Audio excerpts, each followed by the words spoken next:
Hello everyone, welcome to Untitled Series. By the way, comment down below, I need a name for this series. My name is Panda. Oculus is not opposed to allowing the Quest Store on other platforms. HTC is about to announce 2 expensive headsets.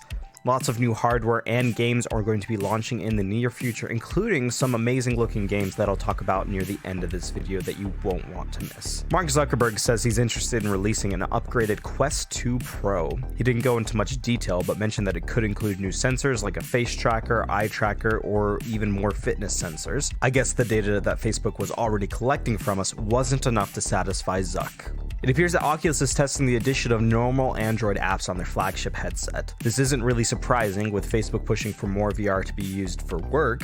You need access to apps like Microsoft Office and much more. It wouldn't be limited to just productivity apps, however, as Mystical, who initially reported the link, pointed out that some of the possible apps include TikTok and Among Us. Because I guess when you have a VR headset, it makes way more sense to use it to play the Pancake Among Us over the VR chat version, which makes total sense to me. Smash the like button if you want to see normal Android apps on the Quest. It really helps the video in the algorithm, by the way. And then in more Oculus news, Andrew Bosworth has said regarding the idea of allowing Quest Store on other headsets from other companies, I don't have a fundamental issue with this idea. I think certainly we'd love to have more outlets for our developers to make money on their content. Right now, there's just not really a headset to do it with, and I think it's not been an option just for that reason. I personally would love to see other headsets use the Oculus Store, as this would make it much easier for other headsets to find success using an already established platform with plenty of games. The fact that Oculus is open to this idea shows they aren't as anti-competitive as some seem to think.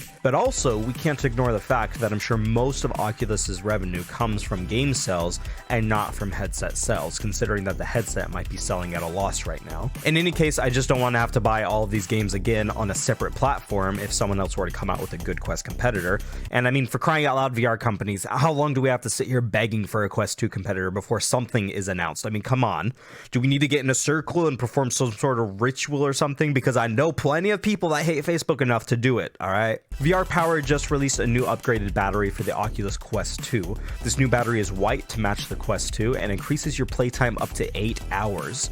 You can get other cheap batteries with the same capacity, but some of them won't charge the Quest while you're playing and don't fit comfortably on the back of the strap. Having the extra battery power is essential for playing longer games like Demio or using 120 Hz if that's what you plan on doing on your Quest 2. This new battery is also compatible with both the Elite straps and many third-party apps. I have the original VR Power battery for the Quest 1 and it was one of the best purchases I ever made.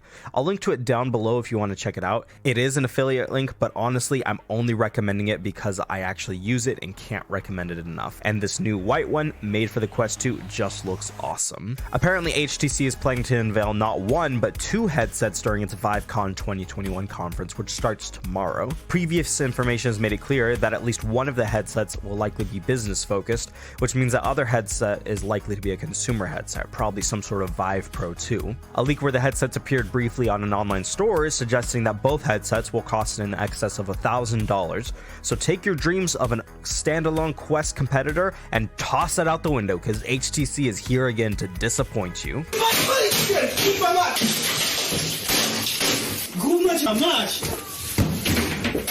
Population 1 had their exclusive invitational tournament event on Saturday, with Team Vortex taking a massive dub with a massive lead ahead of everyone else. Vortex is made up of players called Sumachi, I Am Jert, and Toiko. The tournament lasted over 5 hours as the team had to rack up 100 points in kills and wins before they were able to win the tournament. I'm pretty sure everyone is in agreement that 100 is way too high of a threshold and that 5 hours was way too long. Vortex maintained a 20-point lead over everyone else for most of the tournament, and the rest of the teams were even asked if they wanted to lower the threshold to 75 instead of 100, but ultimately they decided to go all the way to 100 points, taking over 5 hours to do so. Steam rejects VR sex experience holodecks from their store for the second time, which seems kind of weird when they let games like VR Kanojo and House Party on there without a problem.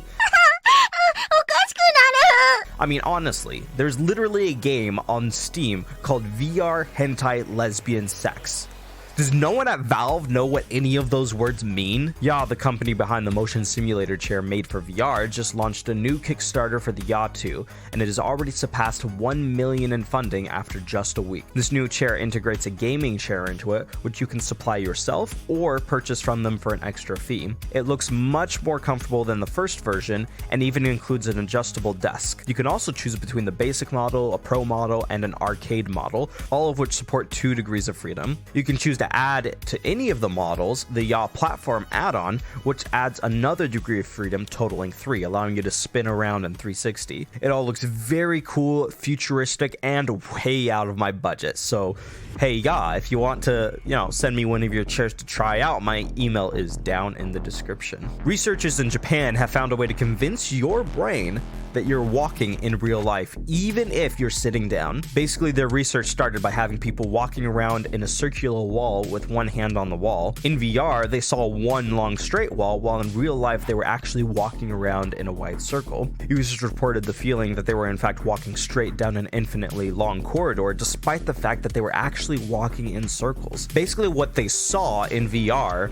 made them feel differently than what they were actually doing in real life. Based on this research, they've developed a device that stimulates your feet to give a sensation of walking. Pair that with seeing your in-game avatar walking in first-person view, and participants reported a feeling of an enhanced sensation of walking. This worked with both a full-body avatar and just an avatar with floating hands and feet. They hope to miniaturize this and sell it for about $300 to $500, which I think would be absolutely awesome and way cooler than anything out right now. I don't have a joke about this one, I just think this is freaking sweet. In case you haven't heard, by the way, popular VR YouTuber Eric for President has decided to turn his channel into a charity-driven project. Frustrated by the way YouTube VR was going and running his own business separate from YouTube, he's decided that this was the right direction for him. He hopes to support charities that are in the VR and AR space that improve education and job opportunities, among many other things. To do this, he plans on hosting live debates between various people in the VR space about various topics. And of course, his first debate was about Facebook's effect on the VR market, because just like every other VR YouTuber, including me, he's gonna milk that Facebook hate until the money spring runs dry. Pico is releasing their Neo 3 Pro and Neo 3 Pro Eye headsets for enterprise later this year. They're priced at $699 and $899 respectively. The Eye version will of course have eye tracking, with hardware provided by the same company that does eye tracking for the HP Reverb G2 Omniscient and the Vive Pro Eye, and both headsets are powered by an XR chip and have a single near 4K display with a 90 Hz refresh rate. With all these companies coming out with these enterprise headsets, I just want to know who's buying them. Where are all these big enterprise companies buying up so many headsets that these companies have no interest in making good headsets for the consumer market? All of that said, VR use in the education market is actually expected to grow and reach $13 billion by 2026. So I guess that's where all the enterprise headsets are going, or into education. That is a staggering number, considering that the market size in 2018 was only 0.6 billion. So just so we're clear, from 2018 to 2026, it's going to go from just over $500 million to $13 billion. That's a huge increase. This really shouldn't be surprising to literally anyone who's actually tried VR. VR is literally capable of changing the world and the way the world interacts with each other in many different ways, including how we educate each other. I just hope that when all of our kids are going to virtual high school, we'll have good enough haptics so that my kids can experience getting beat up for their lunch money just like me. I mean, wait, no, I wasn't bullied. What are you talking about? What? Apparently in late 2017, Sony filed documents to patent a means of shadow banning users for inappropriate language and behavior within a social VR platform. The shadow ban would make their movements and actions invisible to others and possibly even mute them if they were too crass or were using inappropriate language and just harassing people in general. It's like Sony thinks we're all a bunch of children who don't know how to use the mute button. I mean, come on. I'm a Rec Room veteran. If I can survive Rec Room, I can survive anything. Also related to Sony, apparently it is still impossible to get the PS5, and this shortage might continue well into the launch of their new VR headset. I wouldn't know because I'm not a peasant pancake gamer, but it is remarkable to me that even Sony is having a hard time keeping up with demand this far into the pandemic. Superhot is one of the newest apps to add 120 Hz for the Quest 2, meaning you'll be able to play the game at a smooth 120 frames per second. Because yes, a game where you move extremely extremely slow is absolutely the best way to experience 120 frames per second.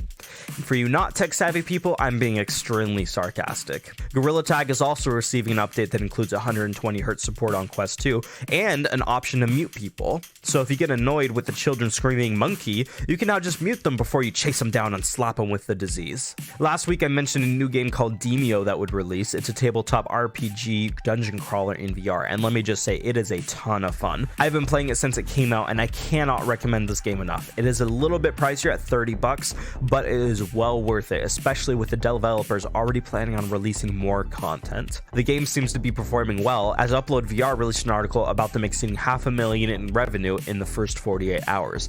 I'm not really sure if that's a good number for a VR developer or not, but if Upload VR is making an article about it, then I guess that means it's a good thing, or it could possibly be a really bad thing. Let's just say it's a good thing and hope I'm right. I also had the opportunity to play Zenith The Last City this last week, which is an MMORPG inspired by Final Fantasy and Sword Art Online. I played in their closed alpha, and I'll be sharing my thoughts on the game in a dedicated video later this week, so make sure you're subscribed if you want to see that. Stride, which is a really cool game, just got accepted into the Oculus Quest store, but before you get too excited, it still has a lot of work to go before it's ready for release. Stride is a really fun looking parkour shooting game that released for PC VR headsets last year, and if you're a parkour junkie, then this game is for you. Larcenauts is a new hero-based shooter coming for Quest and PC VR headsets. It supports 6v6 matches with a variety of game modes. You play as one of many heroes, each with different abilities. This is pretty similar to Overwatch, so if you're a fan of that game, you'll definitely want to check this one out. I'm really excited for this one because the graphics look amazing, the characters look really well fleshed out, and the gameplay looks like a ton of fun. This game is sure to become a must-have when it releases if it does everything that it says it will.